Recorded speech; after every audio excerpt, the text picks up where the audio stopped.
Welcome! In today's video, we'll be exploring Temple Grandin's book, The Autistic Brain, Helping Different Kinds of Minds Succeed.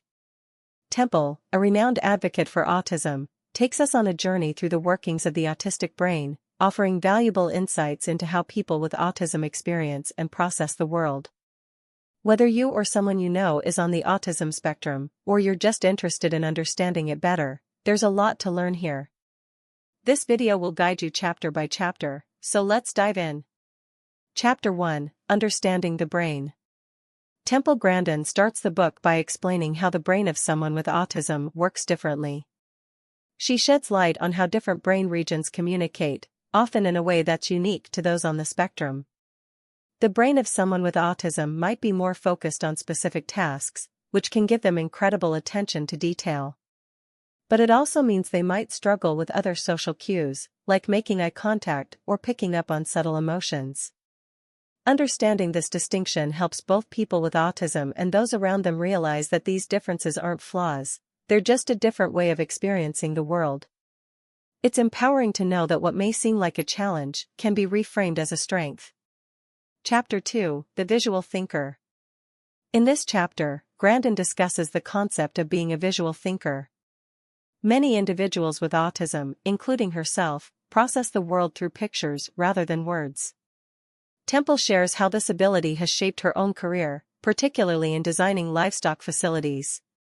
She illustrates how this visual thinking allows some individuals with autism to excel in areas that require precision, like engineering or art, where details and patterns matter. The key takeaway here is that visual thinkers often struggle with language-based tasks, but their ability to see patterns and think in images can lead to remarkable achievements. Temple urges us to recognize the power of this unique way of thinking and how it can lead to success if nurtured correctly. Chapter 3: Sensory Processing. Temple emphasizes that people with autism often experience heightened or diminished sensory input. For some, this means they may be overwhelmed by everyday sounds, smells, or textures that others might ignore. On the other hand, they may also be able to focus intensely on certain stimuli, like the pattern of a rug or the way light reflects off a surface. Temple shares personal experiences of how she, as a child, could feel physical sensations more intensely and how that made everyday life more challenging.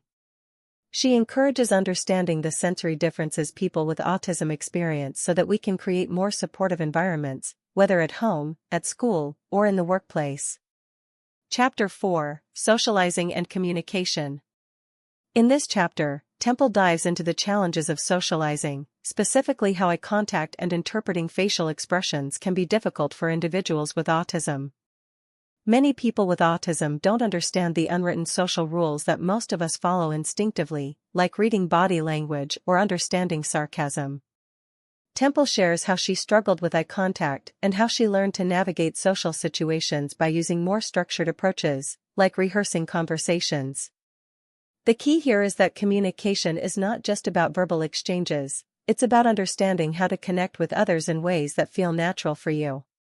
Temple urges both individuals with autism and those who interact with them to be patient and empathetic, giving space for a different kind of connection to emerge. Chapter 5: The Power of Special Interests. One of the most fascinating aspects of autism, according to Temple, is the deep passion individuals on the spectrum often have for their special interests. These interests might be narrow, but they can be incredibly intense, leading people with autism to become experts in fields that others might overlook. Temple talks about how her special interest in animal behavior helped shape her career. She stresses that rather than viewing these special interests as distractions, they should be nurtured. They can be the very key to success, as they often drive individuals with autism to develop deep, specialized knowledge in certain areas. The message here is that special interests should be celebrated, as they can unlock a person's potential and offer a path to fulfillment. Chapter 6: Emotions and Relationships. In this chapter, Temple explores how people with autism process emotions and form relationships. She explains that while people with autism may struggle with expressing their emotions in typical ways, they feel deeply.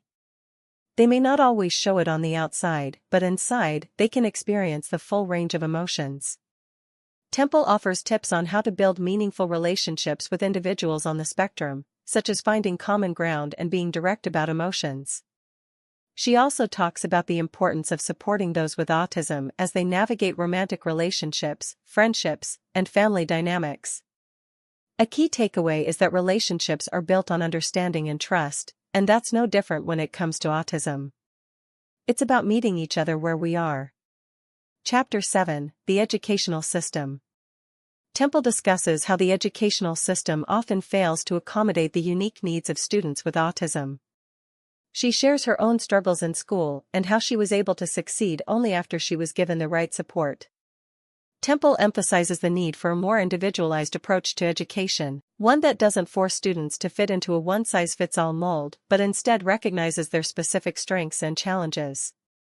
She advocates for a system that encourages creativity and critical thinking, which are often strengths for people with autism.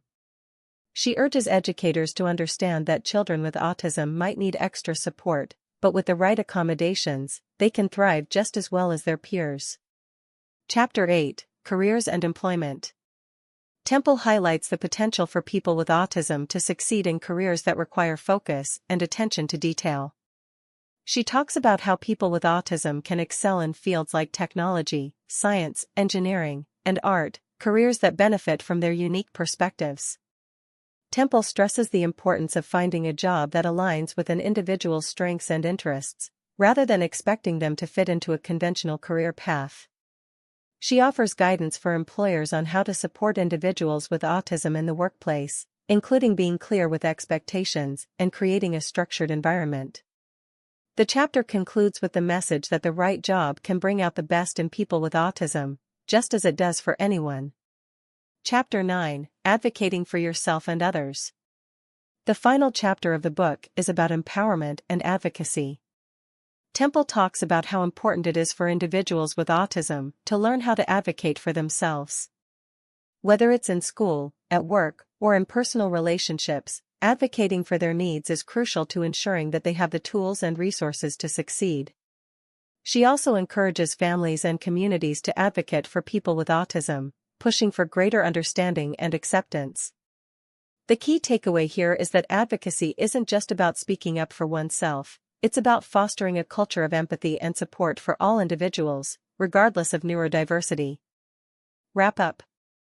In conclusion, Temple Grandin's The Autistic Brain offers an invaluable perspective on the world of autism. From understanding the sensory experiences and social challenges to harnessing the power of special interests and advocating for oneself, there are many valuable takeaways for anyone looking to improve their understanding of autism. Thanks for watching, and don't forget to like, share, and subscribe for more helpful content. Love the book? Buy it. Enjoy the video? Like it and subscribe.